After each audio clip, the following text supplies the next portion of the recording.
vais te parler du pouvoir de la parole. Vous savez que tout est fait par la parole et pour la parole. C'est par la parole que Dieu a créé le monde. Sans la parole, le monde ne serait pas. Et sans la parole, nous ne pouvons vivre dans ce monde. Est-ce que tout dépend de la relation avec ton maître?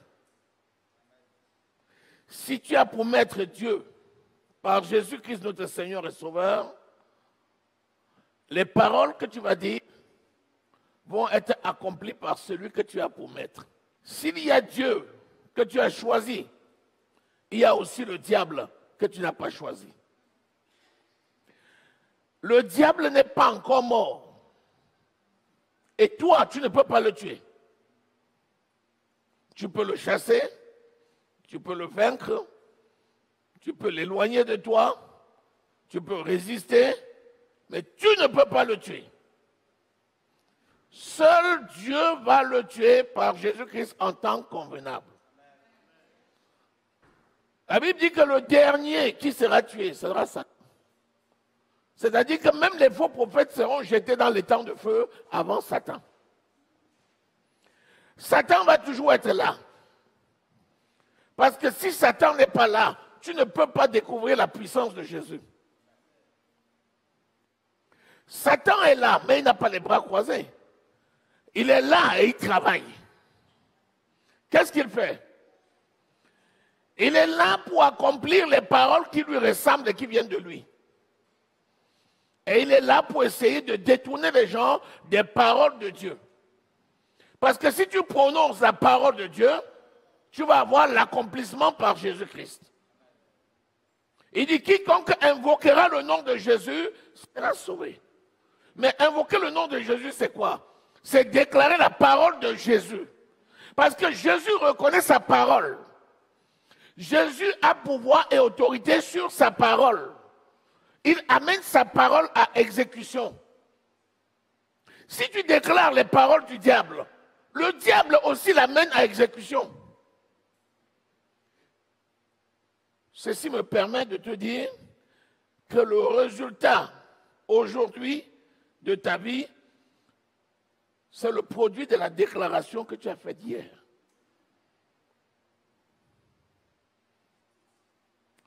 La bouche parle de l'abondance du cœur. Et quand quelqu'un parle, c'est comme un miroir qui permet de voir comment est son cœur. Si l'homme n'est pas capable d'aller voir le cœur d'un autre homme, si l'homme n'est pas capable de voir l'esprit d'un autre homme, écoute son langage. S'il parle, tu connais son cœur. Parce que l'homme parle de l'abondance du cœur.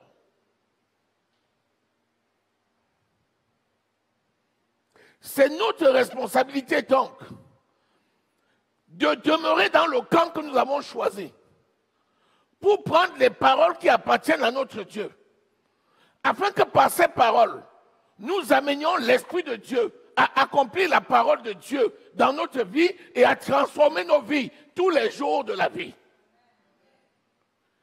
C'est toi qui as la manette. C'est toi qui as la manette.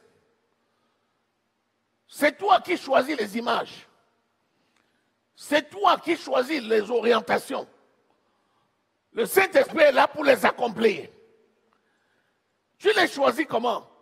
Par la connaissance de la parole qui t'est révélée. Et c'est là le thème du message. Maîtrise tes paroles. Maîtrise tes paroles. Tu es exactement comme quelqu'un qui a la manette. Quand vous voyez le direct, vous voyez les images. Il y a plusieurs images. Il y a au moins 2 sources d'images. Mais c'est à la manette là-bas qu'on choisit quelle image on passe. C'est à la manette là-bas qu'on prend l'ensemble des images, y compris certaines images qui ne sont pas produites maintenant. Et on peut les associer pour faire un montage. Et celui qui nous suit à distance, les images qu'il a, c'est ce que notre technicien en chef, dans sa cabine, a choisi de passer. Tu es le technicien en chef de ta vie. Le Seigneur t'a donné un panel de ses paroles. C'est à toi de choisir là-dedans celle qui correspond à la volonté de Dieu pour l'utiliser comme des instruments pour bâtir ta vie. Personne d'autre ne peut le faire à ta place. Même les êtres qui t'aiment le plus sur cette terre ne peuvent pas faire ce travail-là pour toi. La parole de Dieu nous a été donnée pour construire notre vie. Mais c'est à toi de choisir. Jacques au chapitre 1er, verset 26. Nous allons lire. Aujourd'hui, j'aimerais que tu prennes une résolution ferme de trier dans toutes les connaissances que tu as, celles que le Seigneur t'a données, ou bien ce qu'on tu as entendu, ou bien ce qu'on t'a appris alors que tu n'étais pas encore dans le Seigneur. Tu dois prendre la ferme résolution de trier là-dedans ce que tu vas utiliser pour bâtir ta vie. Et ça, c'est un boulot que personne ne peut faire pour toi. Est-ce que tu es là? Est-ce que quelqu'un m'écoute? Est-ce que quelqu'un m'écoute? Nous allons parler de beaucoup d'exemples. Commençons par lire. Si quelqu'un croit être religieux sans tenir sa langue en bride, mais en trempant son cœur, la religion de cet homme est vaine. La religion de cet homme est vaine quand il n'a pas maîtrisé sa langue. Tenir sa langue en bride, c'est quoi? C'est mettre une clé au bout de ta langue. Quand tu ouvres la clé, elle parle. Quand tu fermes, elle se tait. Donc, seul celui qui a la maîtrise de sa langue aura une religion pure. Quand tu dis j'ai la religion, je suis enfant de Dieu. Si tu es enfant de Dieu, tu dois maîtriser ta langue. Parce que si tu es enfant de Dieu, tu ne maîtrises pas ta langue, tu vas te déclarer enfant de Dieu, mais tu auras la vie misérable d'un païen. On va dire, mais pourquoi? C'est un enfant de Dieu.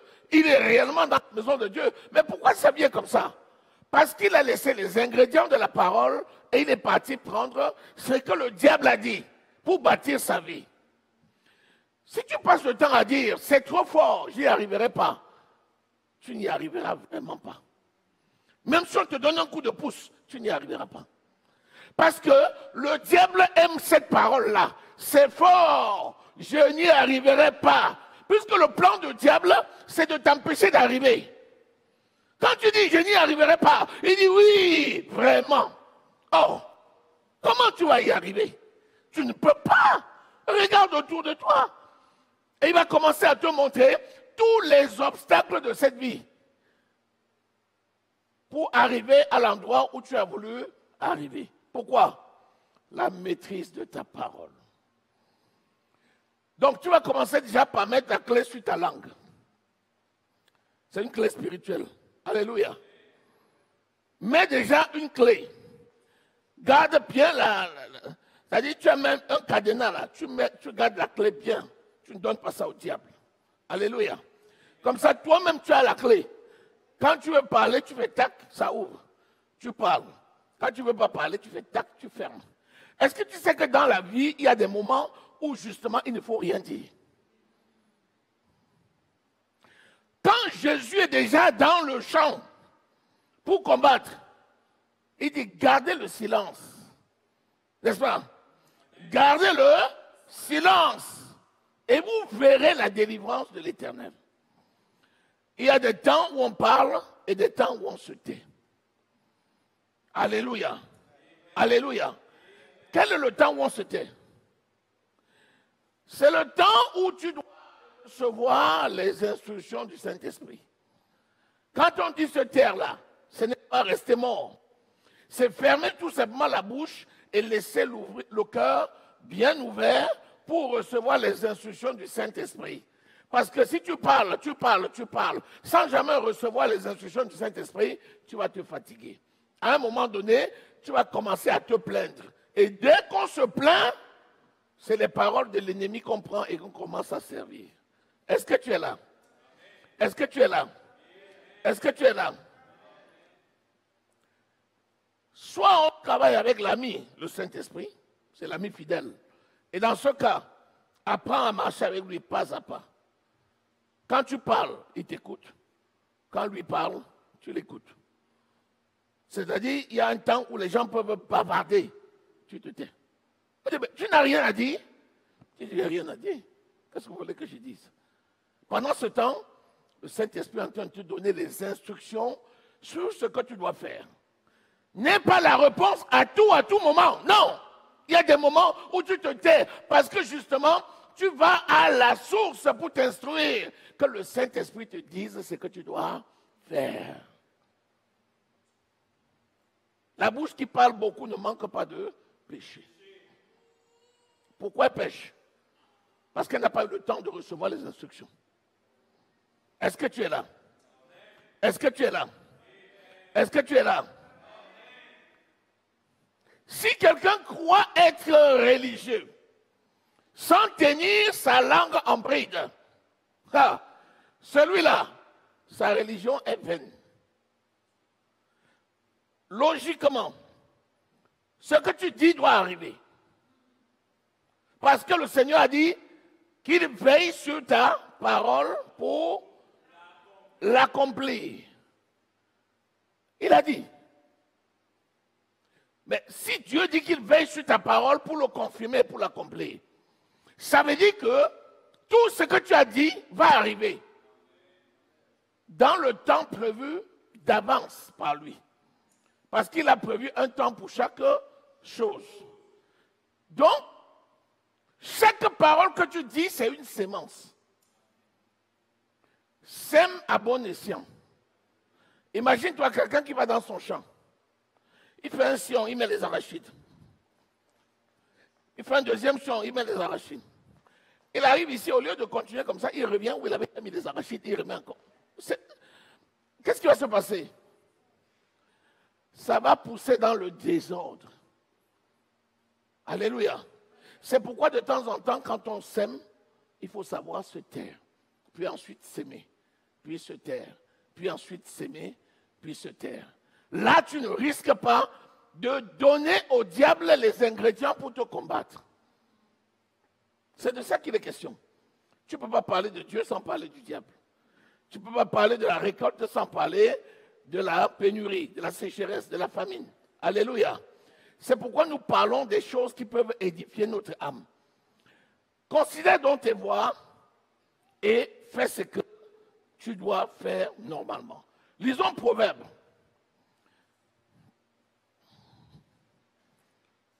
Proverbe.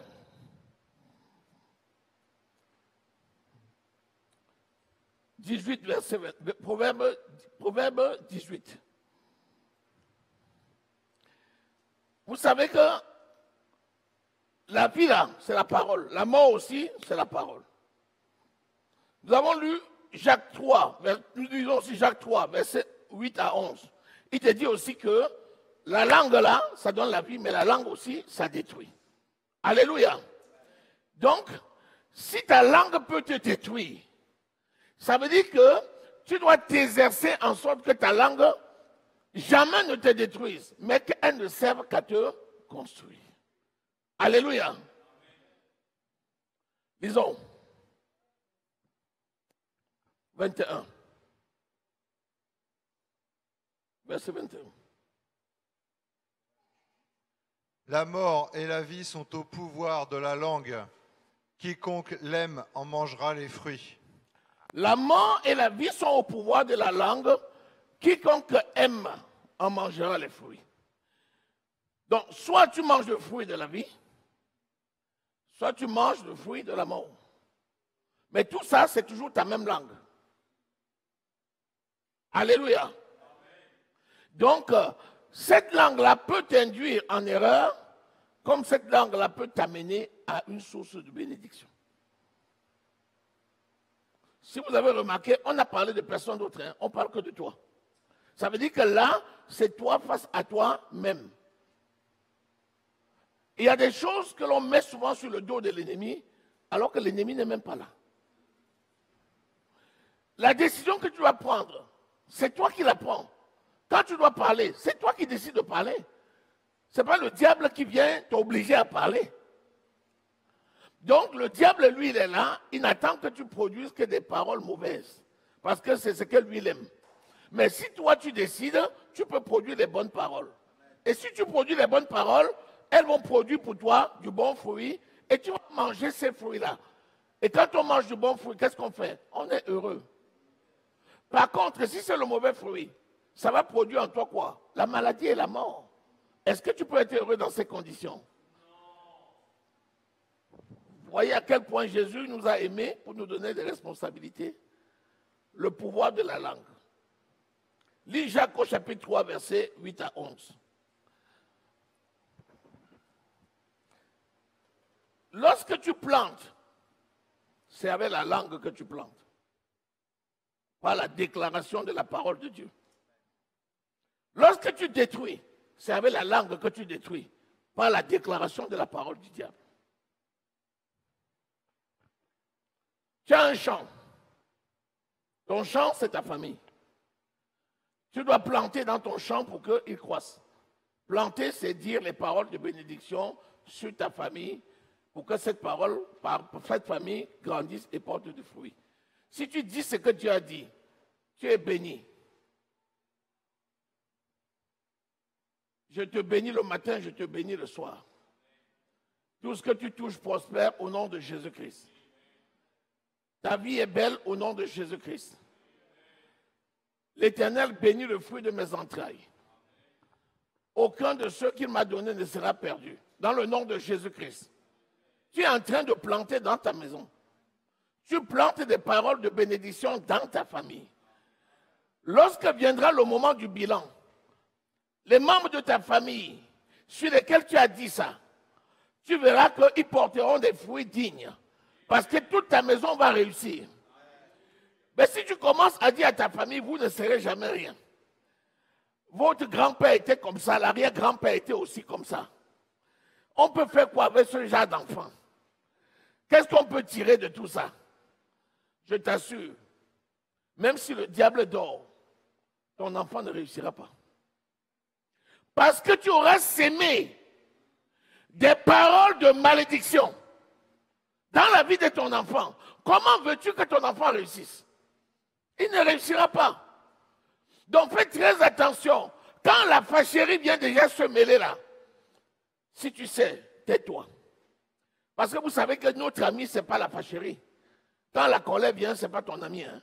Si la colère vient, c'est pour te pousser à faire des bêtises. C'est pour te pousser à tuer. Donc quand la colère a déjà attrapé tes membres là, ligote aussi ta langue. Si tu ne peux pas la ligoter, fuis. Fuis, tu vas dans un endroit où on ne peut même pas entendre ta voix. Et là-bas, occupe-toi autrement. Mais garde-toi de dire une parole mauvaise. Parce que si tu dis une parole mauvaise, elle va arriver. Elle va arriver. Elle va arriver. À moins qu'il y ait l'antidote. Vous connaissez qui est l'antidote? À moins que le Saint-Esprit ne pousse à inverser, à arracher cette mauvaise sémence pour la remplacer par la bonne. C'est ça seul qui peut permettre à cette parole-là de ne pas produire le mauvais fruit. Alléluia. Est-ce que nous sommes là? Est-ce que nous sommes là? Aïe. Moi, j'ai tremblé beaucoup aujourd'hui. Lis Éphésiens au chapitre 4. Est-ce que tu sais que la plupart du temps, c'est nous-mêmes là qui sommes responsables de la destruction de nos maisons? Qu'il ne sorte de votre bouche aucune parole mauvaise, mais s'il y a lieu, quelques bonnes paroles qui servent à l'édification et communiquent une grâce à ceux qui l'entendent. Vous voyez, dans ce verset, il y a des mots forts. D'abord, aucune. Qui ne sorte de votre bouche aucune. C'est-à-dire, si tu as un fluo, tu peux fluoter aucune. Ça veut dire que c'est un vrai défi. Dis-moi comment, depuis le lever du matin jusqu'au coucher du soir, là, tu vas contrôler jusqu'à ce que aucune parole mauvaise ne sorte de ta bouche. Ah, quel exercice! Si tu es distrait, ne serait-ce qu'un peu, tu vas dire une mauvaise parole. Donc, aucune parole mauvaise. Après, on dit, mais s'il y a lieu, pourquoi le s'il y a lieu? Il vaut mieux te taire. S'il y a lieu, veut dire, tu n'es même pas obligé de parler. Quand tu n'es pas sûr, tais-toi. S'il y a lieu, quelques bonnes paroles. Donc, s'il ne doit pas sortir des paroles mauvaises, il doit sortir des bonnes paroles si tu es capable de les prononcer. Je ne sais pas si quelqu'un t'a déjà énervé jusqu'à ce que tu te dis, je vais mettre la personne, c'est où? Et tu oses dire, je te bénis. Parfois, le mot là, c'est tellement fort pour quelqu'un qu'il te regarde seulement comme ça, fait. Je ne dis rien. Parce que s'il ouvre la bouche, hey, c'est le venin qui va sortir. Autant ne pas parler. Alléluia. Sinon, s'il y a lieu, quelques bonnes paroles. Pourquoi? Parce qu'elles vont servir à édifier. Édifier, c'est quoi? À bâtir ta famille. Parce que notre mission, c'est de bâtir notre famille. C'est de bâtir ta famille. Mais vas-y me dire une personne qui, depuis le matin jusqu'au soir, va avoir tous ses instruments dans la main, en train de bâtir sa famille à la perfection, sans qu'aucun moment donné, il ne s'arrête un peu pour respirer. Si tu ne sais pas faire, le diable rôde comme un lion rugissant, cherchant qui il va dévorer. Chaque fois que tu conduis ta famille à la perfection, le diable a faim. Il a faim, il veut dévorer. Depuis le matin, il n'a pas mangé jusqu'à midi. Donc à midi, il a plus faim que le matin. À 16h, il a plus faim qu'à midi. Et quand tu n'as toujours dit aucune parole mauvaise, je peux te dire qu'à un moment donné, tu écoutes un rugissement, tu dis, mais ça vient d'où? C'est le diable qui essaye de te distraire.